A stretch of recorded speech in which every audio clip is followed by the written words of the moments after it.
ખાનગી શાળામાં વધતી જતી ફી અને જુદા જુદા ખર્ચને હાલના સમયમાં સામાન્ય અને મધ્યમ વર્ગના વાલીઓ પહોંચી નથી વળતા, ત્યારે હવે ફરી પાછો સરકારી શાળામાં વિદ્યાર્થીનો ધસારો વધવા માંડ્યો છે।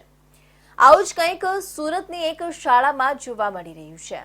અત્યાર સુધી સરકારી શાળા માટે લોકોના દિમાગમાં કંઈક અલગ જ છાપ હતી।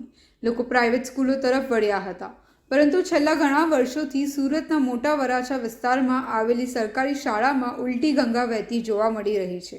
અહીં એડમિશન ઓપન થાય તે અગાઉથી જ વાલીઓ પૂછપરછ કરવા લાગતા હોય છે, ત્યારે પાલિકા સંચાલિત આ શાળામાં હાલ 3 દિવસ માટે જ એડમિશનની પ્રક્રિયા શરૂ થઈ હોવાથી મોટી સંખ્યામાં લોકોની લાઈનો લાગી ગઈ છે। મનપા નગર પ્રાથમિક શાળા નંબર 346 અને 334 અને 355 ખાતે વાલીઓની લાઈન લાગી ગઈ છે। મોટા વરાછા ખાતે આવેલી શાળામાં આ વખતે એડમિશન માટે 3 દિવસ વ્યવસ્થા ગોઠવવામાં આવી છે। આ શાળામાં ખાનગી શાળા કરતાં બમણી સંખ્યા હોય છે। શાળાનું મેરિટ લિસ્ટ ઊંચું આવતા મોટા ઘરના લોકો પણ બાળકોનું એડમિશન કરાવી રહ્યા છે। આ શાળામાં અતિ આધુનિક અને ડિજિટલ સુવિધાઓ પણ આવેલી છે। ચેતન હિરપડા, પ્રધાનાચાર્ય મહારાજા કૃષ્ણકુમારસિંહજી પ્રાથમિક શાળા। અહીંયા અમારે મહારાજા કેમ્પસની અંદર 3 શાળાઓ ચાલે છે અને ખૂબ સરસ કોઓર્ડિનેશનથી ચાલે છે। હાલ 3500 જેટલા બાળકો અભ્યાસ કરે છે। આ સરકારી શાળા છે। અત્યારે સમાજની અંદર આપણે જોઈ શકીએ છીએ કે વધારે પૈસા હોય તો વધારે સારું ભણાય, આવો એક માન્યતા છે। ત્યારે આ શાળા તદ્દન વિનામૂલ્યે શિક્ષણ આપે છે અને અમારે ત્યાં પ્રાઇવેટ શાળાઓમાંથી પણ ઘણા બધા વાલીઓ છે। 90%થી વધારે બાળકો જે છે પ્રાઇવેટ શાળામાંથી જ અહીંયા એડમિશન એમના થતા હોય છે અને એ લે છે। અહીંયા ફીનો પ્રશ્ન નથી।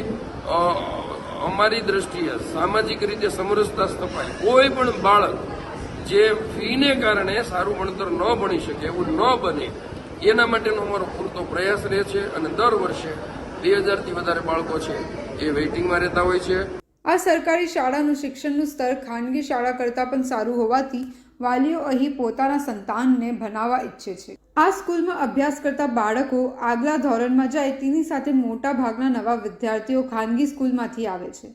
અગાઉ આ શાળા માટે વિદ્યાર્થીઓને શોધવા જવા પડતા હતા, પરંતુ હવે વિદ્યાર્થીઓને પ્રવેશ આપવા માટે ડ્રો કરવો પડી રહ્યો છે। ખાનગી સ્કૂલની ફી નહીં ભરી શકતા ખાનગી સ્કૂલમાંથી સરકારી સ્કૂલમાં અભ્યાસ માટે મૂકી રહ્યા છે, તો બીજી તરફ શિક્ષણ સમિતિની સ્કૂલમાં જ નોકરી કરતા આચાર્ય અને નિરીક્ષકો પણ પોતાના બાળકોને સમિતિની શાળામાં અભ્યાસ માટે મૂકી રહ્યા છે।